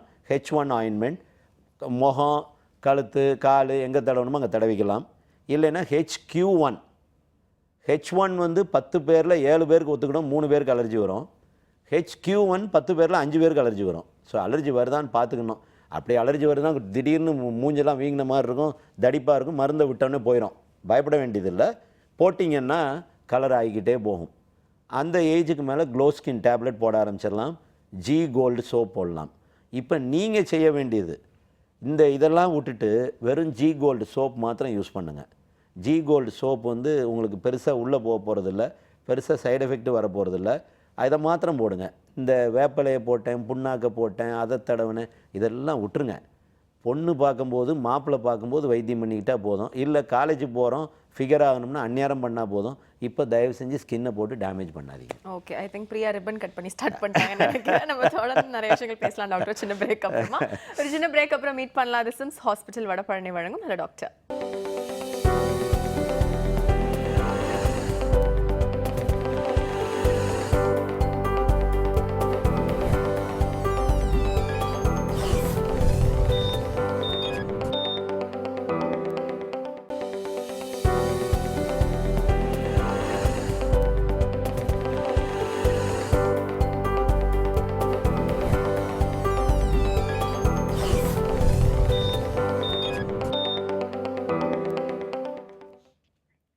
Welcome back. இது சிம்ஸ் ஹாஸ்பிட்டல் வடபழனி வழங்கும் ஹலோ டாக்டர். ஓகே டாக்டர், அடுத்ததாக carboxy therapy. Carbon di oxide gas. இந்த கார்பன் டை ஆக்சைடு கேஸுக்கு ஒரு ப்ராப்பர்ட்டி இருக்குது. ஃபேட் செல்லுக்குள்ளே போய் ஃபேட்டை உடச்சி விடும். இது வந்து கார்பன் டை ஆக்சைடினோட ஒரு ப்ராப்பர்ட்டி. ரெண்டாவது ப்ராப்பர்ட்டி, எங்கே இன்ஜெக்ட் பண்ணுறோமோ அங்கே இரத்த குழாயை பூரா விரிச்சு விடும். கார்பன் டை ஆக்சைடினோட 2 வேலை. இப்போ கண்ணை சுற்றி கருவளையம், ஏற்கனவே சொல்லியிருக்கேன், கண்ணை சுற்றி கருவளையம் வந்தால் ரத்த ஓட்டம் வந்து அந்த இடத்துல கம்மியாக இருக்குது. அப்போ வைத்தியம் பண்ணோம்னா 50% க்யூர், 50% ஃபெயிலியர். இருக்கிறதுலே ரொம்ப டஃபஸ்ட்டு ட்ரீட்மெண்ட் இந்த கண்ணை சுற்றி இருக்கிறது தான். ஏன்னா அந்த இடத்துக்கு கீழே சதை கிடையாது. ரத்த ஓட்டத்தை கூட்டுறதுக்கு ஒரே வழி இந்த கார்பாக்சி தெரப்பி. ஒரு 10 ml கார்பன் டை ஆக்சைடு அங்கே இன்ஜெக்ட் பண்ணால் ரத்த குழாயெல்லாம் விரியும். கொஞ்சம் நல்லா பிக்மெண்டேஷன்லாம் டைல்யூட் ஆகி ஓரளவுக்கு நல்லாயிருக்கும். இது வயிற்றில் கொழுப்பு, கையில் கொழுப்பு, காலில் தொடையில் கொழுப்பு, எங்கெங்கெல்லாம் கட்டியாக கொழுப்பு சேர்ந்துருக்கோ அங்கெல்லாம் இந்த கார்பன் டை ஆக்சைடு கேஸை அங்கே இன்ஜெக்ட் பண்ணோம் அப்படின்னா அது ஃபேட்டை போய் உடச்சி விட்டுரும். சில பேருக்கு ஆம்பளைங்களுக்கு பொம்பளைங்க மாதிரி பிரெஸ்ட்டு வளர்ந்துருது. மாத்திரை போட்டு குறைக்கிறோம், ஆப்ரேஷன் பண்ணி குறைக்கிறோம். அதே மாதிரி இந்த கார்பாக்சி தெரப்பியில் கார்பன் டை ஆக்சைடு கேஸை உள்ளே இன்ஜெக்ட் பண்ணோம்னா அந்த ஃபேட் எல்லாம் உடஞ்சி போய் உள்ளே போயிடும். இது சக்ஸஸ் ரேட் எப்படின்னு பார்த்தீங்கன்னா 70 to 80%. இதுலேயும் 20 to 30% ஃபெயிலியர் தான். ஃபெயிலியர் ஏன் அப்படி வரும் அப்படின்னு கேட்டால், சில பேருக்கு ஃபேட் வந்து ஃபைப்ரஸாக இருக்கும். அதாவது தண்ணியாக இருக்கிற ஃபேட் வந்து கொலகொலன்னு இருக்கிற ஃபேட் வந்து வேகமாக உடஞ்சிரும். ரொம்ப கட்டியாக இருக்கக்கூடிய ஃபேட், அதாவது ஹனிக்கூம் மாதிரி இருக்கிற ஃபேட் வந்து ஈஸியாக உடையிறதில்லை. அந்த மாதிரி ஆட்களுக்கு ஃபெயிலியர். பாக்கி லிக்விஃபைடாக இருக்கிற எல்லாத்துக்குமே இந்த கார்பாக்சி தெரப்பி ஹெல்ப்ஃபுல்லாக இருக்கும். சில பேருக்கு இந்த கை மாத்திரம் தொங்கும். இதுக்கு லைட்டாக இங்கே இன்ஜெக்ட் பண்ணோம்னா டைட் ஆகிரும். 6 மாதத்துலேருந்து 1 வருஷம் நல்லாயிருக்கும்.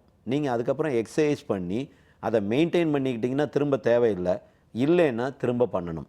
காஸ்மெட்டிக் ட்ரீட்மெண்ட் எல்லாமே பெர்மனெண்ட் கிடையாது. ஸோ அதனோட சைடு எஃபெக்ட்டும் பெர்மனெண்ட் கிடையாது. எல்லாமே அந்த 6 மாதம் சைடு எஃபெக்ட் இருக்கும், இல்லை 2 மாதம் 3 மாதம் சைடு எஃபெக்ட் இருக்கும், அதோட குறைஞ்சிரும். அந்த கார்பன் டை ஆக்சைடுக்கும் இதே மாதிரி சைடு எஃபெக்ட் தான். என்ன மாதிரி சைடு எஃபெக்ட் வரும்? நம்ம உள்ளே இன்ஜெக்ட் பண்ணுறோம், இன்ஜெக்ட் பண்ணுறது சில நேரம் தோலுக்கு கீழே கொப்பளம் மாதிரி நின்றுக்கிடும். அது ஒரு 15 நாள் 20 நாள் கொஞ்சம் பெயின்ஃபுல்லாக இருக்கும், போயிடும். பட் ஃபேட்டை உடச்சி விட்டுரும். ஸோ இதனோட காம்ப்ளிகேஷனும் நல்லது தான். பட் எவ்வளவு இன்ஜெக்ட் பண்ணணும் அப்படிங்கிறத மாத்திரம் கரெக்டாக இன்ஜெக்ட் பண்ணோம்னா எங்கே கொழுப்பு இருந்தாலும் கார்பன் டை ஆக்சைடு கேஸ் மூலமாகவே நம்ம அந்த கொழுப்பை கரைச்சிடலாம். இது கார்பாக்சி தெரப்பி. ஓகே டாக்டர், அடுத்து கிரையோதெரப்பி. இது வந்து ஐஸ் சிகிச்சை. அதாவது வலி இல்லாமல் சில பேருக்கு வேணும். ஏன்னா இப்போ லேசர் வந்து சுடும், கரண்ட் வச்சு இப்போ ஒரு கட்டி எடுக்கிறது சுடும். அதுக்கு கிரையோசர்ஜரிங்கிறது லிக்விட் நைட்ரஜன்னு ஒரு திரவம். இந்த லிக்விட் நைட்ரஜன் திரவம் வந்து -196 டிகிரி, -196 டிகிரி, அந்த டிகிரி அளவுக்கு கூலாக இருக்கும். ஒரு கேனில் வச்சு கொண்டாடுறோம். அந்த கேன்லேருந்து சின்ன சின்ன வார்ட், அதாவது வைரல் வார்ட், சின்ன சின்ன கேன்சர் கட்டிகள், தோலில் வரக்கூடிய கேன்சர் கட்டிகள். தோலில் வர்ற கேன்சர் கட்டிங்கிறத விட எங்கே கேன்சர் இருந்தாலும், இப்போ காலில் சில பேருக்கு பெரிய க்ரோத் கேன்சராக இருக்கும், அதுலேயும் இந்த கிரையோதெரப்பியை வச்சுக்கிட்டே வந்தோம்னா அந்த டெம்பரேச்சருக்கு எந்த செல்லெல்லாம் ப்ராலிஃபரேட் ஆகுதோ, எந்த செல்லெல்லாம் வேகமாக வளருதோ, அந்த செல் எல்லாமே வளர்ச்சியை வந்து செயலிழக்க வச்சிரும். அந்த டெம்பரேச்சரில், அந்த கூலிங் டெம்பரேச்சரில் ஃப்ரீஸ் ஆகிரும். எப்படி ஃப்ரீஸ் ஆகும்? ஒரு செல் இருக்குது, ஒரு செல்லில் நம்ம இந்த கிரையோதெரப்பியை நம்ம உள்ளே வைக்கும்போது இந்த செல்லை பூராமே ஐஸ் கட்டி ஆக்கி விட்டுரும். ஐஸ் கட்டி ஆயிடுச்சு ஒரு செல் அப்படின்னா, அந்த ஐஸ் கட்டினோட டெம்பரேச்சர் குறையும் போது அப்படியே வெடித்து சிதறிடும். அப்போ எந்த செல் வளருதோ, எந்த கிருமி சாகணுமோ, அதாவது வைரஸை கொல்றதுக்கும் யூஸ் பண்ணலாம், கட்டிகளுக்கும் யூஸ் பண்ணலாம். அது ரெண்டுமே எந்த செல்லை நம்ம சாகடிக்கணுமோ அதை கூல் பண்ணுறது. இப்போ நம்ம கரண்ட் வச்சு பண்ணுறது ஹீட் பண்ணி கொள்கிறோம், ஹீட் பண்ணி அந்த இடத்த க்ளீன் பண்ணுறோம். ஐஸ் சிகிச்சை வந்து கூல் பண்ணி இது பண்ணிடுறோம். இதே கிரையோதெரப்பி லைப்போலைசிஸ், அதாவது அந்த ஃப்ளூயிட் இல்லாமல் அந்த டெம்பரேச்சர் எவ்வளோ தூரம் நம்மளால் டெம்பரேச்சர் தாங்க முடியுமோ அந்த டெம்பரேச்சர் வச்சு ஃபேட்டை கூட குறைச்சிடலாம். ஸோ எந்த செல்லை உடைக்கணும்னாலும் அந்த செல்லை ஐஸ் ஆக்கிட்டோம் அப்படின்னா தானாக உடஞ்சிரும். இது வந்து கிரையோதெரப்பி. ஓகே, இப்போ கேங்க்லியானுக்கு ட்ரீட்மெண்ட் இருக்கா டாக்டர்? ஆமாம்மா. அதாவது கேங்க்லியான்டாமா சில பேருக்கு வேலை வந்து பாரு எழுதிக்கிட்டே இருக்கிற வேலையாக இருக்கும், ஆப்ரேஷன் பண்ணிக்கிட்டு இருக்கிற வேலையாக இருக்கும். அப்போ அந்த அவங்க கை கம்ப்யூட்டர் தட்டிக்கிட்டே இருப்பாங்க, டைப் அடிச்சுக்கிட்டே இருப்பாங்க, ஃபோனில் நொடன்னு அடிச்சுக்கிட்டே இருப்பாங்க. இந்த ஃபோனில் நொடன்னு அடிக்கிறாங்கன்னு ஒரு மூளைகட்டவனை ஒருத்தனை பார்த்தேன்டாமா. நான் காரில் போயிட்டுருக்கேன், அவன் பைக்கில் போய்கிட்டு இருக்கான்டாமா. பைக்கில் ஒரு கையில் வச்சு மெசேஜ் அடிக்கிறான்டாமா. கொஞ்ச நேரம் அடிச்சுக்கிட்டே இருந்தான்டாமா. சைடில் ரோடு தாண்டி அந்த பக்கம் தண்ணி, நேராக உள்ளே போய் விழுந்துட்டான்டாமா. என்ன, அதாவது மூளைகட்டம் எப்படி இருக்கான் பாரு. இந்த மெசேஜ் அடிக்கிறதுக்கு இது வந்துருச்சு பாரு. இந்த மெசேஜ் அடிக்கிறவங்க அந்த கையினோட இதை மாத்திரம் இப்படி மூவ் பண்ணிக்கிட்டே இருக்கிறவங்களுக்கு அதிகப்படியான மூமெண்ட் இருந்துச்சுன்னா அந்த டெண்டனில் வரக்கூடிய வீக்கம் தான் கேங்க்லியான். ஓகே, இந்த கேங்க்லியான் வந்து ரெக்கரண்ட்டுங்கிறது இப்போ டென்னிஸ் விளையாடுறாங்க, டென்னிஸை இந்த ரிஸ்ட்லேயே வச்சு விளையாண்டுக்கிட்டே இருப்பாங்க. ஷட்டில் விளையாடுறாங்க, இந்த ரிஸ்ட்லேயே விளையாடுவாங்க. அவங்களுக்குலாம் அந்த கேங்க்லியான் வந்து அதிகமாக வரக்கூடிய வாய்ப்பு இருக்குது. ஓகே, இந்த கேங்க்லியானுக்கு ஒன்று ஊசி மூலமாக எடுத்துடலாம், இல்லை அதை கட் பண்ணி ஆப்ரேஷன் மூலமாக எடுக்கலாம். இந்த ஊசி வந்து ஹைலேஸ்னு ஒரு இன்ஜெக்ஷன் இருக்குது. ஓகே, ஹைலேஸுங்கிற இன்ஜெக்ஷனை அந்த கேங்க்லியானுக்குள்ளே போட்டோம்னா அந்த கேங்க்லியான் எல்லாமே தண்ணி மாதிரி ஆகி அப்படியே மெல்ட் ஆயிரும். பட் ஒரு 3 மாதத்துக்கு ஒரு தடவை ஒரு ஊசி போட்டுக்கிட்டே இருக்கணும். ஏன்னா திரும்ப அக்குமுலேட் ஆகும், திரும்ப எடுக்கணும். சர்ஜரி பண்ணாலுமே பெர்மனெண்ட்டாக ரெக்கவரினா அதுவும் திரும்ப 6 மாதம் கழித்து வரலாம். ஸோ சர்ஜரியெல்லாம் நாங்கள் இப்போ நிப்பாட்டிட்டோம். கேங்க்லியான் வந்துச்சுன்னா அந்த ஹைலைஸ் இன்ஜெக்ஷனை வச்சு அந்த கேங்க்லியான் மேலே இன்ஜெக்ட் பண்ணி விட்டோம்னா, ஏன்னா பொதுவாக எல்லாருக்கும் வர்றது இந்த இதுதான் நிறையா வரும். இந்த இடத்துல தான் அந்த வீக்கமாக பெரிய வீக்கமாக இருக்கும், கட்டியாக எலும்பு கட்டி மாதிரி இருக்கும். அந்த இன்ஜெக்ஷனை போட்டோன்னே 1 வாரத்தில் சரியாக போயிடும். 3 மாதத்தில் திரும்ப வரும், 3 மாதத்தில் திரும்ப ஒரு ஊசி. இது வந்து ஹைலைஸ் தெரப்பி இன் கேங்க்லியான். ஹைலைஸை நிறைய இதுக்கு யூஸ் பண்ணலாம். இப்போ சில பேருக்கு வெவ்வேறு கட்டிகள் வரும், வெவ்வேறு கட்டிகள் வர்றது அந்த கட்டிகளை உடைக்கிறதுக்காக ஹைலைஸை சேர்த்து போடலாம். இப்போ கீலாய்டு கட்டி இருக்குது. கீலாய்டு கட்டியில் முன்னாடி வந்து வெறும் ஸ்டீராய்டு மாத்திரம் இன்ஜெக்ட் பண்ணுவோம். ஸ்டீராய்டினோட சைடு எஃபெக்ட் வரும். அந்த ஸ்டீராய்டினோட சைடு எஃபெக்ட் இல்லாமல் இருக்கிறதுக்கு அந்த ஹைலைஸையும் சேர்த்து வச்சு போட்டோம்னா ஒன்று அதனோட எஃபெக்ட் வந்து மல்டிப்ளை ஆகி டிசீஸ் குறையிறதுக்கும் வாய்ப்பு அதிகம். ஓகே. இல்லை ரெண்டாவது நம்ம அந்த டிசீஸ்னோட வேகத்தை ரொம்ப வேகமாக குறைச்சிடும். அந்த ஹைலைஸ் மூலமாக ஒன்று கேங்க்லியான், மற்ற கட்டிகள், இப்போ கழுத்தில் வரக்கூடிய கட்டிகள், இல்லை இதில் வரக்கூடிய கட்டிகள், நியூரோஃபைப்ரோமான்னு சின்ன நியூரோஃபைப்ரோமா வர்றதுக்கு சின்னதாக இருக்கிறதுக்கெலாம் அந்த ஹைலைஸை இன்ஜெக்ட் பண்ணால் போயிடும். இது வந்து ஹைலைஸ் தெரப்பி. ஓகே டாக்டர், அடுத்த காலை பார்த்தலாம். வணக்கம். Hello doctor. வணக்கம் சார். வணக்கம். உங்க பேர் எங்கேருந்து கால் பண்றீங்க சார்? மதுரையிலேருந்து விக்னேஷ் மேடம். டாக்டர் இருக்காங்க விக்னேஷ் சார், சந்தேகம் என்னன்னு கேட்கலாம் சார். ஹலோ, சொல்லுங்கள் விக்னேஷ். சார் ஒரு 3 monthsக்கு முன்னாடி பைக்கில் போய் ஆக்சிடென்ட் ஆச்சு சார். இப்போ தான் சொன்னேன் ஒருத்தன் பைக்கில் போய் கிணத்துக்குள்ளே விழுந்தான்னு. சொல்லுங்கள். சார் இல்லை சார், செல்லு யூஸ் பண்ணிலாம் விழுகல சார், அது கல்லுக்கு தடிக்க. ஏப்பா கல் தடைக்கு விழுந்தது, இது விழுந்தது எல்லாம் இப்படி தான். சொல்லுங்கள் சார். ஐப்ரோவில் வந்து அடிபட்டு இருந்துச்சு சார். சரி. அதுக்கு ஸ்டிச் போட்டிருந்தாங்க, ஒரு ஸ்டிச் போட்டிருந்தாங்க. சரி. 3 months ஆயிடுச்சு. அந்த இடத்துல மட்டும் முடி முடி வளர்றது இல்லை சார். சரி. இது கொஞ்சம் வெயிலெல்லாம் பார்த்தோன்னா ப்ரௌன் கலரில் கொஞ்சமாக முடி தெரியுற மாதிரி இருக்கு. சரி. அதுக்கு நான் என்ன ட்ரீட்மெண்ட் எடுக்கணும்? ஐப்ரோவில் எவ்வளவு சென்டிமீட்டர் அளவுக்கு முடியல சார்? ஒரு 1 சென்டிமீட்டர் தான் சார் இருக்கும். 2 சென்டிமீட்டர் இருக்கும் சார். 2 சென்டிமீட்டருக்கு முடி இல்லையா? ஆமாங்க சார். எப்பா 2 சென்டிமீட்டருங்கிறது இவ்வளோ நீளத்துக்கு முடியே இல்லை டோட்டலாக. சார் சொல்ல தெரியலையே சார். 1 inch இருக்கும் சார். சரி, 1 inchக்கு போயிட்டேன். சரி பரவாயில்லடா கண்ணா விடு, நான் உனக்கு அது வைத்தியத்தை சொல்கிறேன். அதாவது எந்த தழும்பும், அடிபட்டு வரக்கூடிய எந்த தழும்பும், அது சூச்சர் போட்டுனாலும் சரி, இல்லை அடிபட்டு சூச்சரே போடாமல் விட்டாலும் சரி, எந்த தழும்பும் 100% போவதில்லை. தழும்பை குறைக்கலாம், தழும்பை வந்து காஸ்மெட்டிக்காக அக்செப்டபிள் ஆக்கலாம். கம்ப்ளீட்டாக போகுமான்னா போகாது. எந்த தழும்புலையும் முடி முளைப்பதில்லை. அதாவது ஸ்கார் ஆனது ஸ்கார் தான். எந்த தழும்புலையும் முடி திரும்ப முளைப்பதில்லை. கண்ணு பட்டையில் இருக்குது சார், எனக்கு கண்ணு பட்டை பூரா முடி இல்லைன்னா கஷ்டமாக இருக்கும்னு சொன்னால் அதுக்கு டேட்டூ பண்ணிடலாம். டேட்டூங்கிறது கருப்பு மையை வச்சு, இப்போ மை பூசி நம்ம அந்த இடத்துல முடி இருக்கிற மாதிரி காட்டுறதுக்கு பதில் பர்மனெண்ட்டாக அந்த மையை தடவிட்டு பச்சை குத்தி விட்டோம் அப்படின்னா கம்ப்ளீட்டாக அது க்ளோஸ் ஆகிடும். இது வந்து ஒரு காஸ்மெட்டிக் ட்ரீட்மெண்ட். இது வந்து கேமஃப்ளாஜ் மாத்திரம்தான். இது வந்து க்யூர் கிடையாது. முடி அதில் வைக்கலாமா அப்படின்னு கேட்டிங்கன்னா அதுக்கும் டிரான்ஸ்பிளான்ட் இருக்குது. எப்படி நம்ம தலைமுடியை எடுத்து நட்டி வைக்கிறோமோ அதை மாதிரி சின்ன முடியை எடுத்து நம்ம அந்த இடத்துல வச்சிடலாம். பட் என்னென்னா இந்த முடியும் தலையில் இருக்கிற முடியும் உடம்புல இருக்கிற முடியும் டிஃப்ரெண்ட்டாக இருக்கும். ஏன்னா இதனோட ஆங்கிள் வேறு மாதிரி வளரும், நம்ம வைக்கிற முடி கொஞ்சம் ஆங்கிள் வேறு மாதிரி வளரும். அதாவது முள்ளம்பன்றி மாதிரி நம்ம முடி நடும்போதே அந்த ஃபாலிக்கில் வந்து சாய்மானமாக வச்சோம்னா ஒரு சாய்ஞ்சிக்கிட்டு அப்படி வளரும். அதே இது நேராக வச்சோம்னா முள்ளம்பன்றி மாதிரி முளைக்கும். ஸோ இந்த இடத்துலையும் நம்ம நேராக வச்சோம்னா முள்ளம்பன்றி மாதிரி இப்படி குத்திக்கிட்டு முளைக்கும். ஸோ அதை மாத்திரம் கவனமாக பார்த்துட்டு எந்த ஆங்கிளில் வேணுமோ அந்த ஆங்கிளில் மாத்திரம் வைக்கலாம். பட் கொஞ்சம் பெயின்ஃபுல். இது வேண்டாம் அப்படின்னு சொன்னால் டேட்டூ தான் இருக்கிறதுல பெஸ்ட்டு. இல்லை உங்களுக்கு முடி முளைக்குது அப்படின்னு சொன்னால் நீங்கள் கொஞ்ச நாள் விட்டு பார்க்கலாம், முடி முளைச்சா பார்க்கலாம். முடி முளைக்கலைன்னா அடுத்த கட்ட ட்ரீட்மெண்ட்டுக்கு போகலாம். பட் எந்த தழும்பும் போகாது. பொதுவாக எந்த தழும்புலையும் முடி முளைக்காது. ஓகே.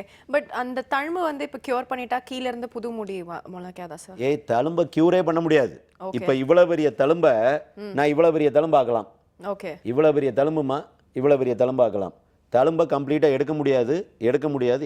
இப்போ இவ்வளோ பெருசு இருக்குமா, இதை நான் இந்த தழும்பை கம்ப்ளீட்டாக எடுத்து தைச்சேன்னா இந்த மாதிரி வரும். ஓகே. அப்போ தழும்பு வந்து இருக்கிற பெரிய தழும்பை சின்ன தழும்பாக்கலாமே ஒழிய ஒரு தழும்பையும் லைஃப்பில் எடுக்க முடியாது. ஓகே. பட் நிறைய மார்க்கெட்ல நிறைய ஆயின்மெண்ட்ஸ்லாம் வருது, தழும்பு எடுத்துடலாம் அப்படின்னு. இது அதாம்மா, அதாவது டாக்டர் சொல்கிறத யாருமே நம்புறது இல்லையம்மா. இதுக்கு மேலே நான் எப்படி சொல்ல முடியும்? இதுக்கு மேலே ஒன்றுமே செய்ய முடியாது.